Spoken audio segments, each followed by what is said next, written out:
What if love drives a man to deceive even his own family? CEO Toan claims he is away on business, yet secretly returns to the old farmhouse where Diem once lived, hoping that memories will bring her back.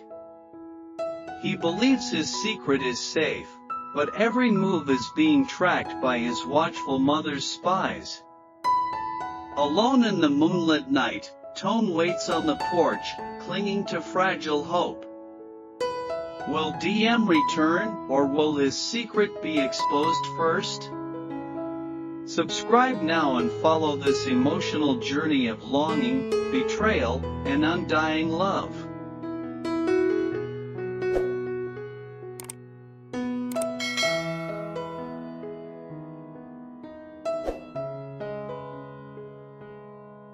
CEO Toan had never been a man who acted without calculation. In the corporate world, he was known for his precision, his composure, and the way he could orchestrate a negotiation so flawlessly that others often mistook it for luck. Yet tonight, as he stood in the dim glow of the city lights, suitcase in hand, his steps were neither strategic nor practical. They were driven purely by the pull of memory, by a longing that reason could not tame.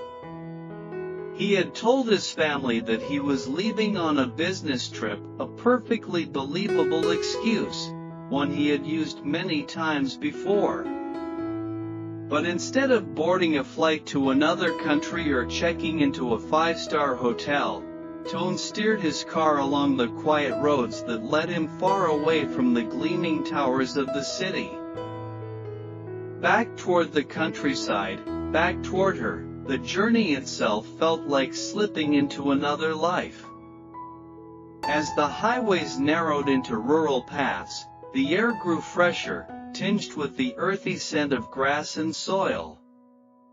Stars began to pierce through the night sky, bright and untamed, unlike the artificial lights of the city he had grown accustomed to. And with every passing mile, his heartbeat grew heavier, for he knew exactly where he was going. It was not just a house he sought, but a fragment of a world that had once belonged to both of them. The farmhouse, Diem's farmhouse, waited for him like a silent witness, carrying within its wooden beams and faded walls the laughter, the tears, and the promises they once shared. When Toan finally arrived, he parked the car a short distance away, unwilling to break the sacred stillness of the place with the harsh sound of an engine. The house stood quietly under the silver veil of moonlight. Its wooden fence, weathered by time, leaned slightly to one side, yet it held an undeniable charm. Wildflowers had begun to reclaim the edges of the path, swaying gently as though welcoming him back. Toan's chest tightened as he stepped closer. Every creak of the old gate seemed to echo with the sound of her voice. Every shadow on the porch reminded him of the evenings when Diem would sit outside, her hair catching the light as she waited for him to return from long days of work. Dragging the suitcase behind him, Toan pushed the door open. The air inside carried the faint, nostalgic scent of cedar wood and dried herbs, a scent that belonged unmistakably to her. Dust clung to the furniture, softening the edges of the familiar rooms, but even through the haze of time, everything still felt alive. He placed the suitcase by the foot of the stairs, almost reverently, as though announcing to the house that he had come back not as a visitor, but as someone who intended to stay. His fingers traced the grooves of the old dining table, the one where they had shared countless meals, sometimes in silence, sometimes with laughter that spilled into the night. Toan closed his eyes for a moment and let the silence wash over him. This was not a calculated move, not a strategy to win back what was lost. It was simply the only place that still made sense to his heart. He knew his family would question his absence, perhaps even grow suspicious, but none of that mattered. Here, in this house, in this quiet sanctuary surrounded by the farm she loved so dearly, he felt closer to her than anywhere else in the world. And so, he settled in, not as a CEO burdened by responsibilities, but as a man waiting for the chance that Diem, guided by the same pull of memory, might one day walk through that door again.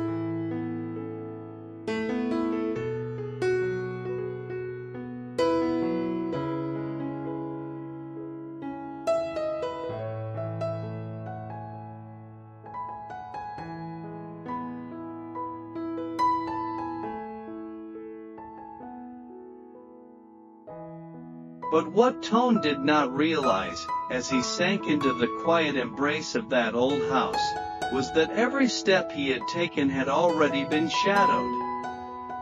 His mother, a woman whose instincts were as sharp as her authority, had never truly believed in the so-called business trip. She had raised him, after all, had watched the way his eyes shifted when he concealed something, had listened carefully to the pauses in his speech when he tried to disguise his heart. To others, Toan was the unshakable CEO, a man who mastered deception when necessary. But to his mother, he was still the boy who once thought hiding behind a doorframe made him invisible. She knew him too well to be fooled, so, while Toan was steering his car into the countryside, his mother had already set her plan in motion. A driver who doubled as her loyal informant had been instructed to follow discreetly. From a distance, headlights dimmed and tires rolling softly over gravel, the man trailed Toan's every turn.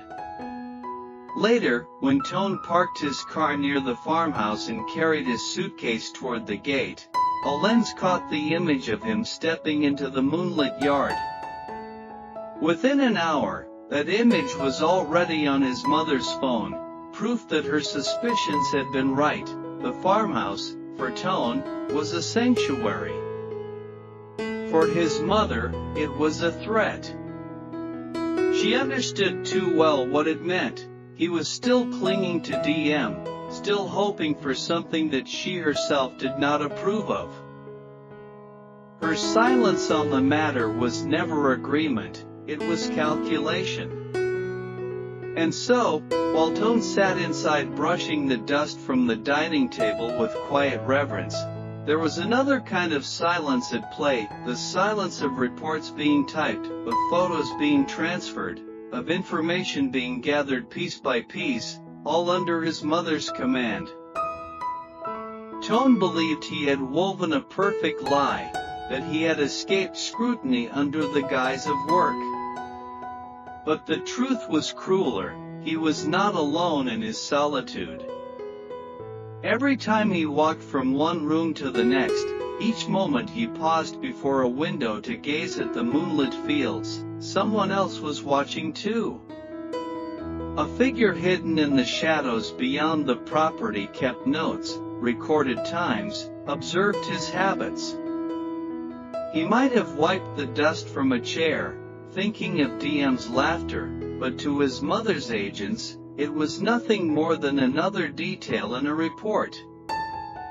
Subject spent 20 minutes in the kitchen. Subject looked out toward the barn.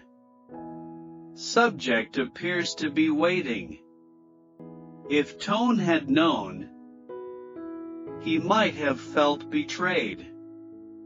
But for now, ignorance allowed him the fragile comfort of hope. His mother, however, was not moved by such sentiment. To her, emotions were weaknesses that clouded judgment. And though she had always loved her son in her own way, she believed that protecting him meant controlling him even if it required measures he would never forgive. Watching him retreat into the past, into that farmhouse of memories, only convinced her further he could not be trusted with his own heart. Meanwhile, Toan remained in the dark. To him, the only battle was within, between longing and despair, between hope and resignation. He did not see the larger game unfolding beyond the farmhouse walls. He did not know that, while he clung to his private world of memories, his every gesture had already been catalogued, his secrets already stripped bare. The house might have felt like a refuge, but in truth, it was a stage. And the audience, his mother, was watching intently, waiting for the moment when she would step in and remind him that nothing he did could ever truly escape her sight.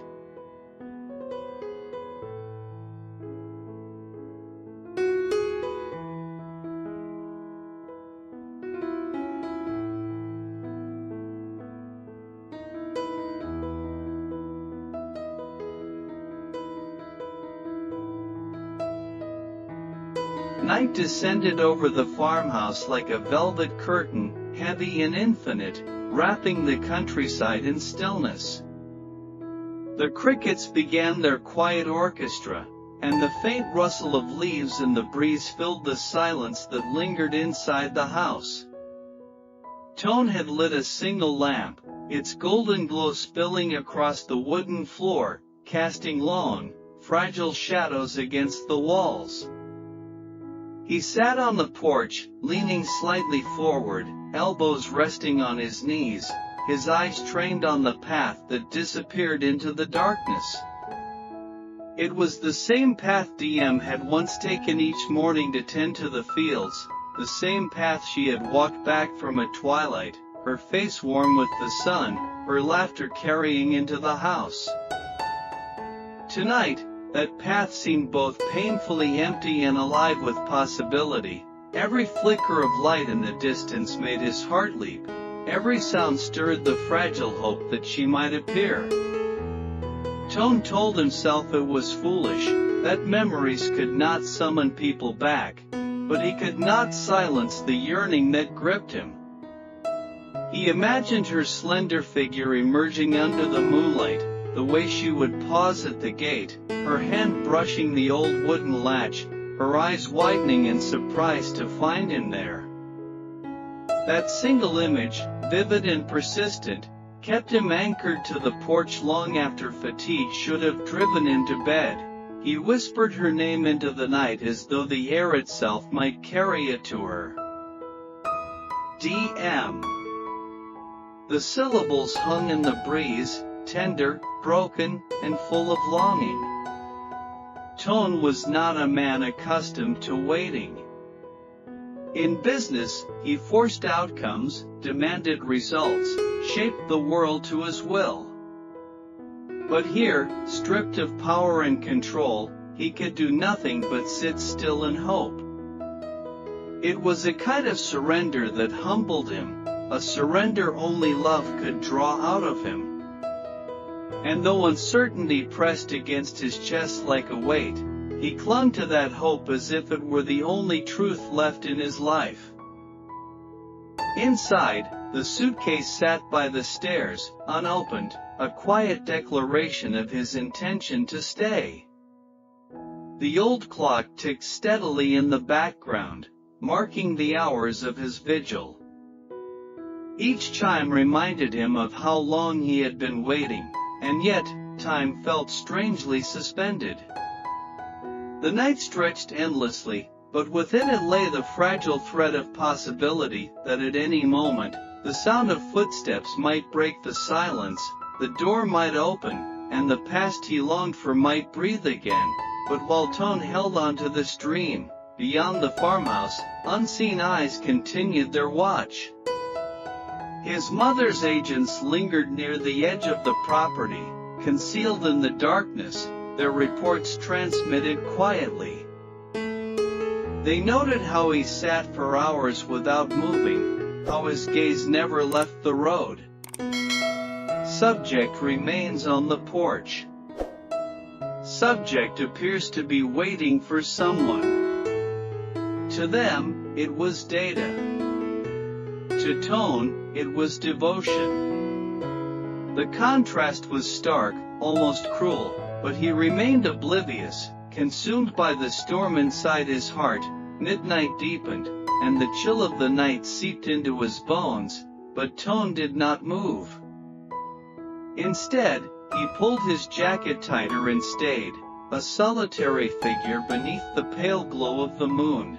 The stars above shimmered as though they, too, were keeping vigil with him. And in that fragile silence, one question burned brighter than all the rest: would she come back? Would Diem, guided by memory and longing, return to this place where everything between them had begun? Toan did not have the answer, but he knew he would wait for it, for as long as it took. For in the quiet of that farmhouse, in the echo of her absence, hope was the only flame he had left. And though small and flickering, it was enough to keep him through the night.